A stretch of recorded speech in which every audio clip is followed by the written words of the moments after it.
Gaetz, the biggest firebrand inside of the House of Representatives.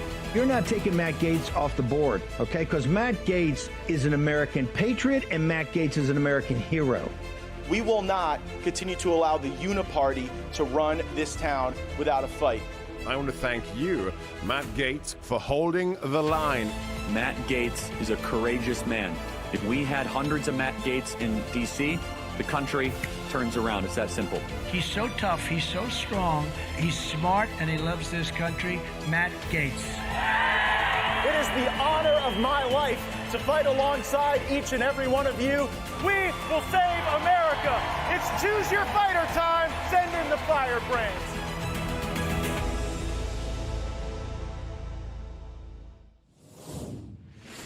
Owen Shroyer was at the Capitol on January 6th. He was subject to federal criminal prosecution and imprisonment.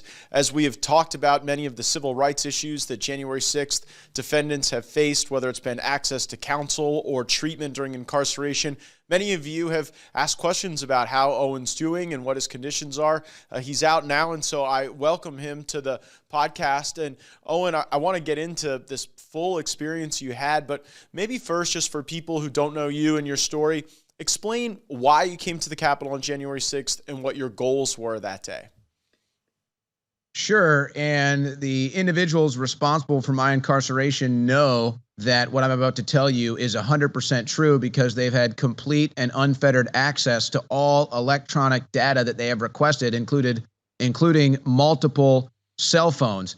So as many people may or may not be aware of now, there was a procedure on January 6th where members of Congress and the vice president at the time, Mike Pence, can take a second to review the election process, the electoral process, and take a pause to see if all laws were followed before certifying the election of Joe Biden. And we were there that day to support that legal and lawful process, which, by the way, has been done before in America's history by Democrats, multiple times even by Democrats. So I was there as a journalist covering that proceeding in support of it, hoping that we could review some of the laws, some of the changes of the laws, and some of the process that went down in the electoral process that winded up electing Joe Biden. And I don't know, maybe getting a question answered like how Donald Trump was leading in 5 states at 3 o'clock in the morning of election night, and then Joe Biden won those states at 3:30. But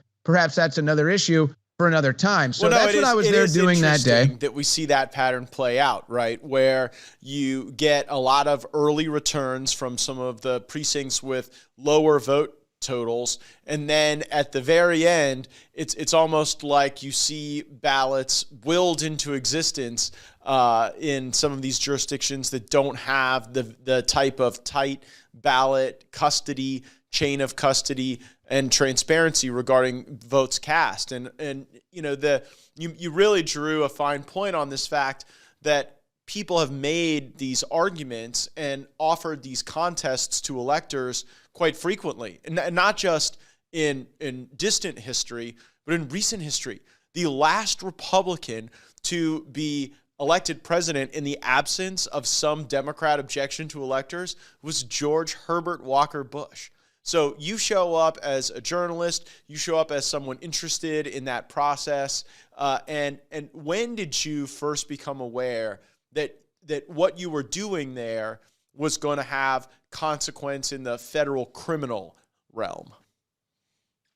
Well, and let me just get one thing clear before I answer that question as well. I never went into the Capitol. I never touched a police officer or any other law enforcement agent, and I'm on record trying to stop people from going into the Capitol and trying to work with Capitol Police to try to stop the entire thing from happening. So I just want to make sure that that point is clarified here. Now, as far as when did I realize that I was going to be continued to be persecuted by the Department of Justice, and I say continued to be criminally persecuted, because this actually started in 2019. And you may or may not be aware that when Jerry Nadler was holding a sham impeachment hearing of Donald Trump, I stood up during the hearing and I said, Donald Trump is innocent. It's the Democrats who are the real criminals. The cops escorted me out of the building. As I'm sure you're aware, this happens all the time in the Capitol. This happens all the time in congressional hearings. The one difference might be that I'm actually a conservative. Usually it's liberals and Democrats that do this, and they just get detained for a minute, escorted out of the building, and that's it. And that's what was going to happen to me. But somebody got on the Capitol Police's walkie-talkie and said, no, you're not going to release Owen Shroyer. You're going to arrest him and charge him.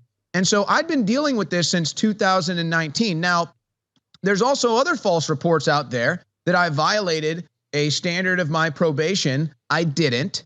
There are false reports out there that even the prosecuting attorneys tried to argue to the judge inaccurately that I didn't complete my community service. I did. But because of everything being shut down for COVID, they could never clear and complete and get this case off of the docket. But as far as myself and my legal counsel were concerned, this was all done. It was all a done deal. We were just waiting for all the COVID stuff to get the courts back open.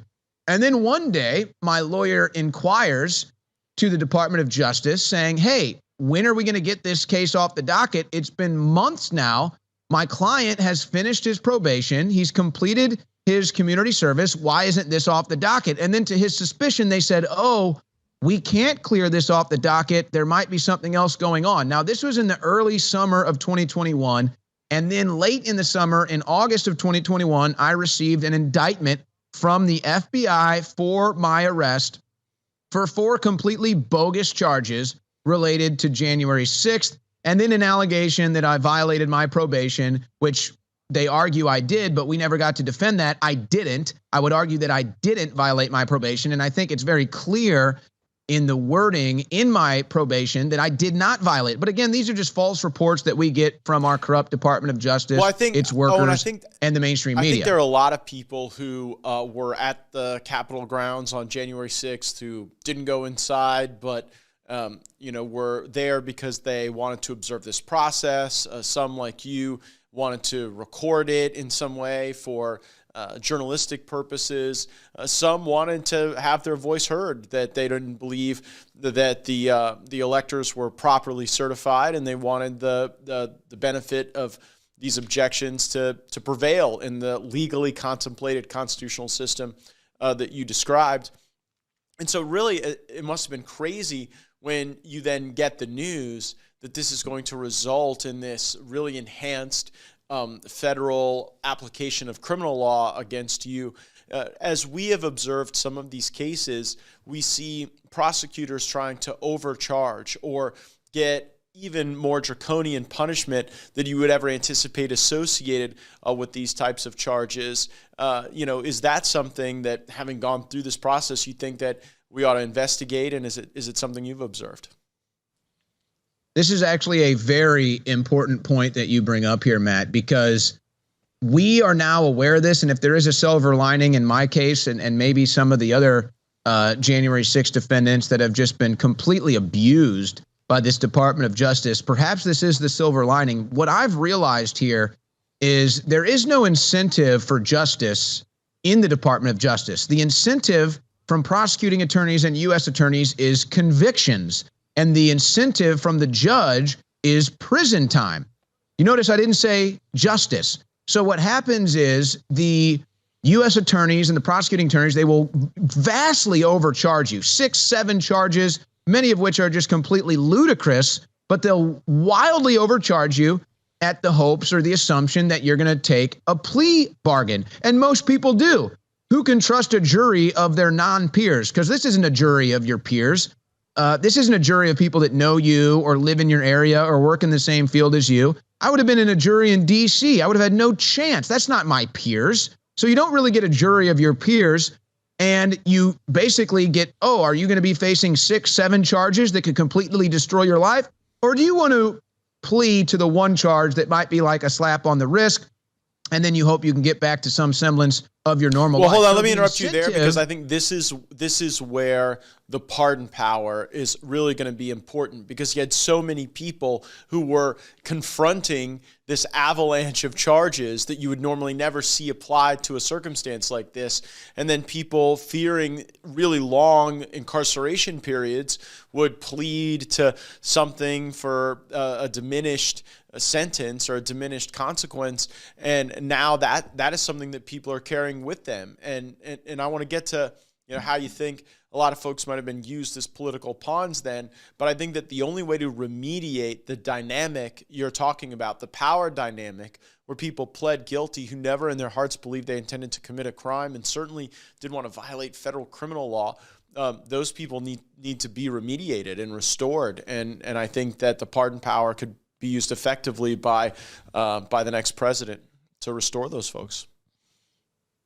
And Vivek Ramaswamy, as far as I know, is the only candidate that has promised to do so. I think maybe Donald Trump has alluded to that idea. I don't know if he has specifically said in so many words, but the reason why I talk about this now and we're aware of it now is because of the blatant political persecution that's been going down in what I think should be described as the Democrats' Reichstag moment. Like the Nazis burned the Reichstag to blame on their enemies. Well, the Democrats either let January 6th happen, or who knows, maybe they had the provocateurs in there to get it to happen, and then they use that to destroy their political opposition. And ultimately, they'd like to use that to destroy Donald Trump, and everybody else is kind of just cannon fodder. It really strikes me as like a never let a crisis go to waste moment for them, where like people who had no mens rea to commit a crime had to be overcharged, had to be incarcerated, because those people then became a symbol to others of danger and malcontent and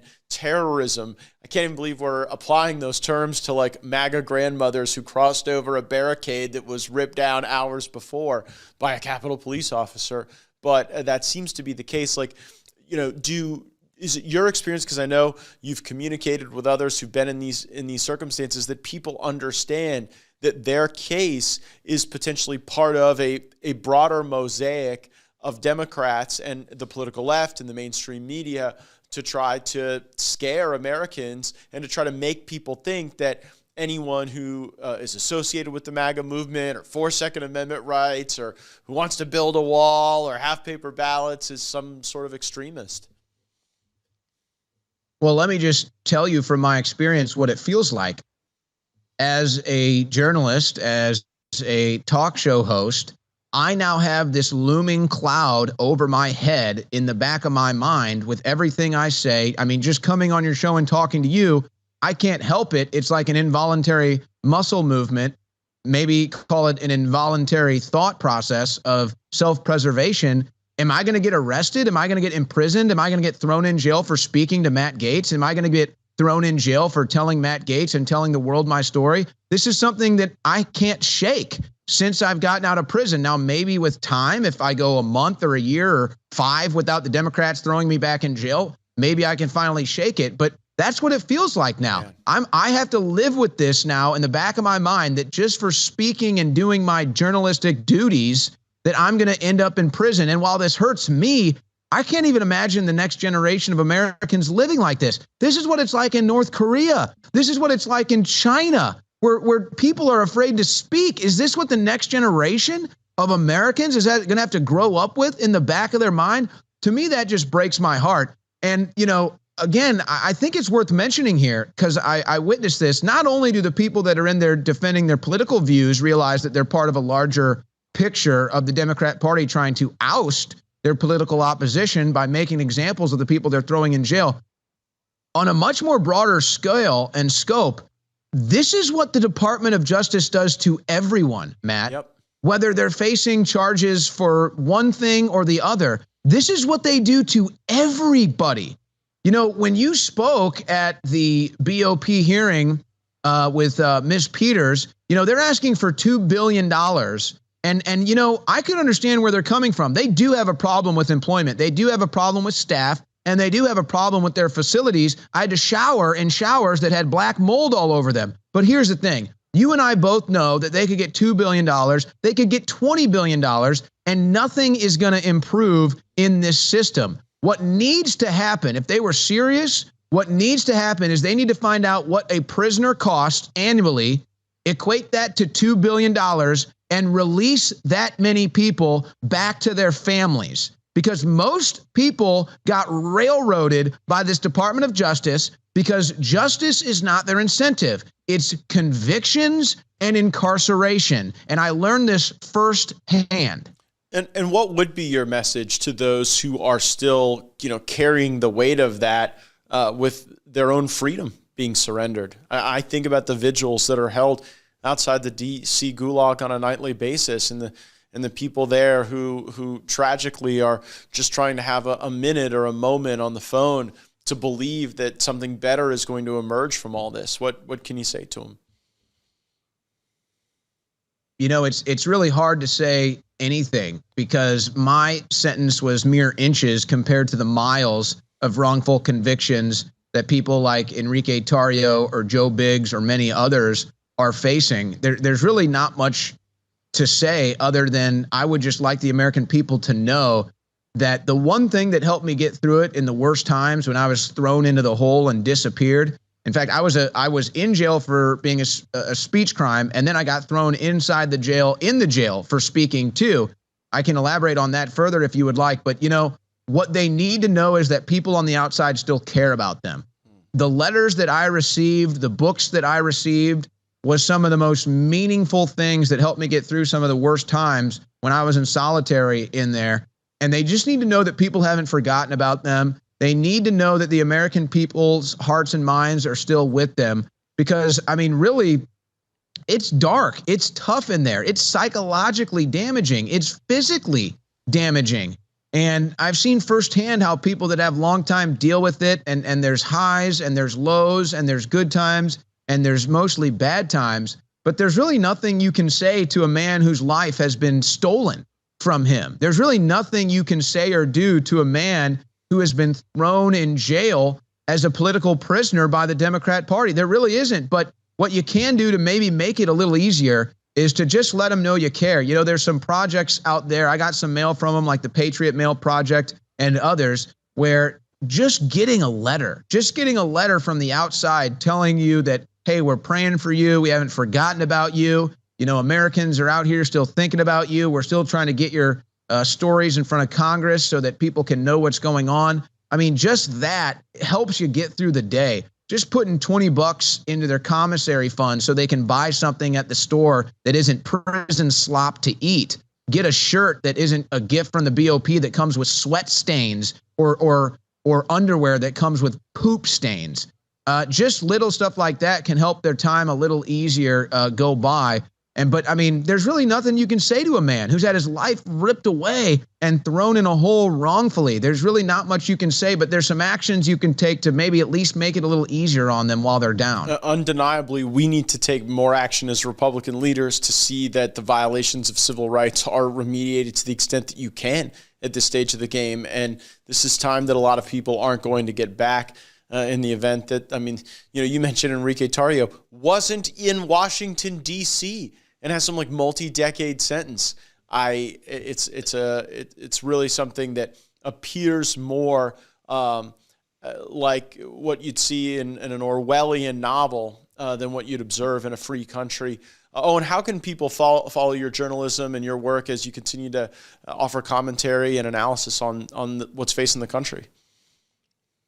Well, I appreciate that. And let me just make one more point before I do. When the FBI indicted me, there was a magistrate judge, Judge Faruqi, who issued a motion to the Department of Justice saying, hey, wait a second, you've just illegally charged a journalist. And Matt, I'm sure you're aware of this, but Barack Obama wrote special standards and procedures for charging a journalist. There's different hoops and things you have to do when you charge a journalist. They didn't do any of them. And when this magistrate judge said, hey, wait a second, you just broke the law doing this, they just threw it away. They just didn't even care. They completely ignored it, even though everybody knows I'm a journalist. Now, thankfully, because I have been one of the most censored men in America, censored on all the mainstream social medias, YouTube, Facebook, Twitter, Instagram, everything else. Why? Because I'm a conservative that tells the truth. But thankfully, now that Elon Musk has taken over X, I'm back on X. I've got my political media account at Owen Shroyer 1776. I've got my personal account back at All I Do Is Owen. But you can follow my show. And what's amazing about this, because I mean, in a way, it's an honor that the Democrats are so afraid of me that they throw me in jail for my speech. But in the 30-page sentencing memo, they took speech from my talk show, which is the Infowars War Room. And because we get banned everywhere, you have to go to banned.video/war room to find it. I'm on 3 to 6 p.m. Central Times. They 30 pages, and almost the entire memo was things I said on my show, nothing to do about January 6th. They quoted me calling Joe Biden a Chinese communist puppet, and they put that in my sentencing memo, calling it relevant conduct. So apparently my show is so dangerous to the Democrat Party that they use it in sentencing memos against me to throw me in jail. So in a way, I'm honored. But like I said, that thought is always there in the back of my head like an itch I can't scratch. Every day I go on air. Are they going to throw me in jail for going on air today? Are they going to throw me in jail because today I said that there's a Biden crime family that needs to have this impeachment inquiry going forward, which thank God the good Republicans in the House made move forward. But that's where you can find me. You can find me on X. You can find me at band.video. You can also find me on rumble.com/Owen. So really the response here, Matt, has to be like what you've done. And with your podcast, Firebrand, and even when you were going through all the swords and arrows coming after you for ousting Kevin McCarthy, which I think you did the right thing. In times like this, we have to take the bold steps. And at times like this, where people are trying to minimize you, you have to become a maximalist. Mm-hmm. No, you're absolutely right. Every one of us has a node of power that we can influence in American politics. And what the left is trying to do is they are trying to erode that, diminish that to the greatest extent possible. And I think that using people as pawns as part of this grand January 6th narrative is a really dangerous feature of that. But we see features of it from the censorship to the demonetizing to the deplatforming. And you're right. The only way it works is that we band together and that we become maximalists. And there are more of us than there are of them. And I think they know it. And I think that's what frightens them the most. Owen, there were so many people that were concerned about you. They were watching this podcast and many others.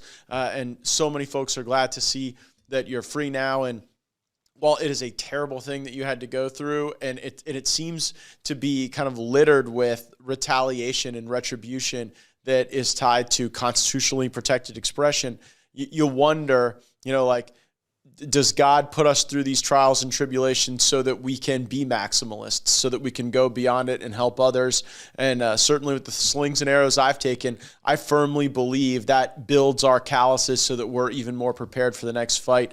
And I know you will be. So I'll give you the last word, but thanks so much for joining me on Firebrand, man. I completely agree with that. I can't express my gratitude for all the care and concern and prayers for me while I was in. I will promise those people in your audience that I'm never going to give up in the good fight. And I won't speak for you, Matt, but I know that I'm sure you feel the same way as we're both fighting for the future of not just the United States of America, but really I see it as human freedom of existence on this planet. Amen. Amen. Thanks for joining us, Owen. Give this guy a follow. And thanks for joining us on Firebrand. Appreciate it, man.